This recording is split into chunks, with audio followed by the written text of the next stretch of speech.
ভিডিওটা শেষ পর্যন্ত দেখুন। একটা মেয়ে যদি চায় যে আমি আমার ইজ্জত ধরে রাখবো, কোনো ছেলের ক্ষমতা নাই সেই ইজ্জত নষ্ট করে। এটাই সত্য কথা। আমার স্ত্রী এই কথাটা খুব জোরালোভাবে আমাকে বলে, আমি যখন রাস্তায় হাঁটবো, আমি যদি চাই তাহলে কোনো মেয়ে, কোনো ছেলে আমার কাছে ঘেঁষতে পারবে না। আমি সুযোগ দিলে তখন ঘেঁষতে পারবে। একটা মেয়ে যদি চায় যে একটা ছেলে আমার সাথে ইটিস পিটিস করুক, সেই ছেলে করবেই করবে। একটা মেয়ে যদি চায় যে একটা ছেলে আমার পর্যন্ত আসতে পারবে না, আমি আমার ব্যক্তিত্ব গায়রত বজায় রাখবো, আমি ডিস্টেন্স মেনটেন করবো, আমি কোনো সুযোগ দিব না, ছেলে সুযোগ পাবে না কখনো। এত সহজ না। সর্বোচ্চ তখন কি করতে পারে, ধরে 10 জন মিলে ধরে ওকে জোর করে তার সাথে কিছু করতে পারে। ওরকম কিছু করলে তো আল্লাহর গজব নেমে আসবে।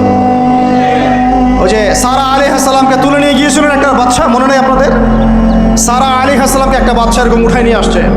আর সারা আলাইহিস সালাম সবচেয়ে সুন্দরী মেয়েদের একজন ছিলেন পৃথিবীর ইতিহাসে, ইব্রাহিম আলাইহিস সালামের স্ত্রী। তখন তিনি হাত বাড়াচ্ছে তার দিকে ধরার জন্যে। আর সারা আলাইহিস সালাম তখন বলছে, দাঁড়ান, আমাকে 2 রাকাত নামাজ পড়তে দেন।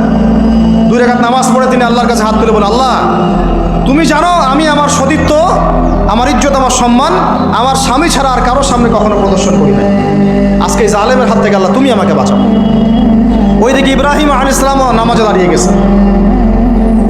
ওই জালেম বাদশা যখনই হাত বাড়ায়, হাত অবশ হয়ে যায়, মাথা ঘুরে পড়ে যায়।